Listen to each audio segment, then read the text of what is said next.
నీ ఆసక్తి నీకు ఆశీర్వాదకరం. గనురాలైన స్త్రీ ఒక పట్టణంలో ఉంది. షునేమీరాలు అని తనని పిలుస్తున్నారు. తన ఇంటికి ఎలీషా ప్రవక్త మాటి మాటికి వచ్చి వెళ్తున్నాడు. వచ్చి వెళ్ళడం వల్ల ఆ స్త్రీ తన భర్త అనుకుంది, ఈ ప్రవక్త భక్తి గల దైవజనుడు, ఈయన విషయంలో మనం బాధ్యత తీసుకోవాలి, ఈయన విషయంలో మనం పరిచర్య చేసే విషయంలో కానీ మనకు సహకరించే విషయంలో కానీ నమ్మకంగా ఉండాలి అని వారు ఆలోచన చేశారు. వారు ఆలోచన చేసినప్పుడు వారు చూపిస్తున్న ఆసక్తిని చూసి, వారు చేస్తున్న పరిచర్యను చూసి ఆ ప్రవక్తకు కూడా అనిపించింది, వీరి కుటుంబంలో ఏదో ఒకటి కొదవై ఉంది, వారికి మన సహాయం ఏమైనా కావాలా, రాజుతో ఏదైనా చెప్పమంటారా, లేదా వారికి ఏదైనా సమస్య ఉంటే ఆ సమస్యను తొలగించడానికి మనమేమైనా సహకరించాలని గెహాజీని పంపించేసి ఆ షునేమీరాలైన ఆ స్త్రీని అడగమంటాడు. అడిగినప్పుడు అక్కడ వారి లోటుపాటు ఏదైతే ఉందో అది గెహాజీ తీసుకొని వచ్చి ప్రవక్తకి చెప్తాడు.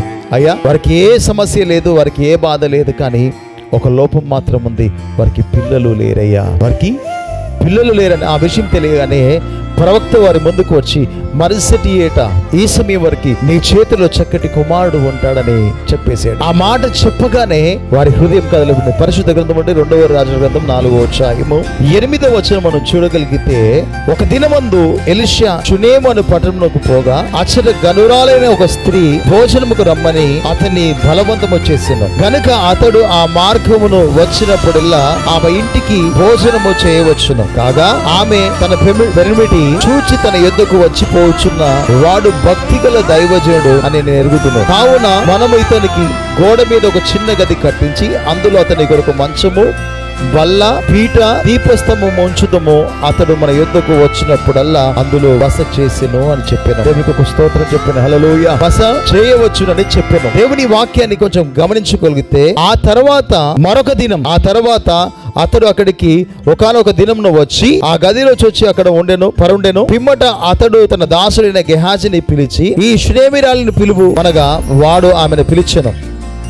ఆమె వచ్చి అతన్ని ముందర నిలబడి ఉండెను. అతడు, నీవు ఇంత శ్రద్ధగా భయభక్తులు మాయందు కనపరుచుదివి, నీకు నేనేమి చేయవలను, రాజుతోనైనను న్యాయాధిపతులతోనైనను నిన్ను గురించి నేను మాట్లాడవలని కోరుచున్నావా అని అడిగాను. గెహాజీ ఆజ్ఞేయగా వాడు ఆ ప్రకారం ఆమెతో అనెను. అందుకు ఆమె, నేను నా స్వజనములతో కాపురమున్నాను అని చెప్పాను. దేవునికి స్తోత్రం చెప్తాం. హల్లెలూయా, హల్లెలూయా. దేవుని వాక్యాన్ని గమనించుకోగలిగితే దైవజనుడికి వారు ఎంత పరిచర్య చేశారో, ఎంత భక్తి చూశారో, ఆ భక్తిని చూసి తన కోరికను లేదా తన సమస్యను తీర్చాలనుకున్నాడు. నేను ఈరోజు ఒక మాట ధైర్యంగా చెప్పాలనుకుంటున్నాను. నీ ఆసక్తి గనుక ప్రభు చూస్తే నీ పరిస్థితిని వెంటనే ప్రభు చూస్తాడు. ప్రభు నీ పరిస్థితిని గమనిస్తున్నప్పుడు వెంటనే గెహాజీని ఎలీషా ప్రవక్తను పంపించినప్పుడు నీ దగ్గరికి ఎవరినైనా దేవుడు పంపించవచ్చు. నీ అవసరతను తీర్చడానికి, నీ అక్కరను తీర్చడానికి, నీ ఆసక్తి ప్రభు పట్ల చూసి ప్రభు నీ జీవితంలో అద్భుతములు చేయడానికి ఏ వ్యక్తినైనా పంపించవచ్చు. ఆ వ్యక్తి నీ దగ్గరికి రావడం వల్ల నీ సమస్యను దేవుడు తొలగించవచ్చు. గెహాజీని పంపడం వల్ల, అయ్యా నాకు ఏ రాజుతో ఏ న్యాయాధిపతులతో పని లేదు, కానీ నాకు ఒక లోటు ఉంది, ఆ లోటు ప్రవక్తకు తెలిస్తే చాలు ఉంది. అందుకే 18వ వచనంలో మనం చూడగలిగితే రూఢిగానే పరిశుద్ధాత్మ దేవుడు మనతో మాట్లాడుతున్న మాట. 18వ వచనం మనం చూడగలిగితే, ఆమె ఒక బిడ్డ ఎదిగిన వారితో 16వ వచనం మనం చూడగలిగితే, ఎలీషా మరుసటి ఏట ఈ ఋతువున నీ లోగిట కుమారుడు ఉండునని అతనితో చెప్పిన. ఆమెతో అనెను. ఆమె ఆ మాటలు విని, దైవజనుడా, నా ఏలినవాడా, అలాగూ పలకవద్దు, నీ దాసులని నాతో అబద్ధము ఆడవద్దనెను. అంతటా పిమ్మట ఆ స్త్రీ గర్భవతి అయి మరుసటి ఏట ఎలీషాతో తను చెప్పిన కాలము కుమారుని కానేను.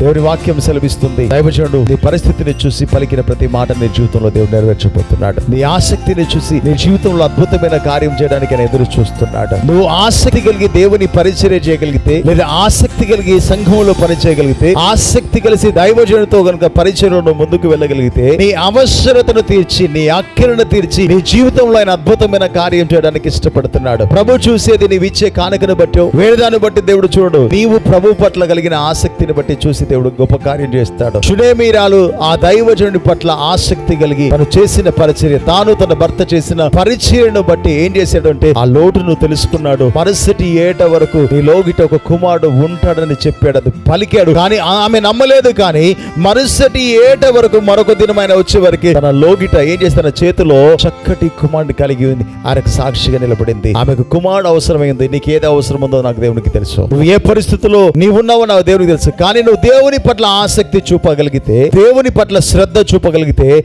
నీ కుటుంబంలో ఏ సమస్య ఉండదు, ఏ బాధ ఉండదు, ఏ రోగం ఉండదు. ఆయన యందు ఆసక్తి కలిగి ప్రభు పరిచర్యలో ముందుకెళ్ళు. అట్టి కృప దేవునికి అనుగ్రహించును గాక.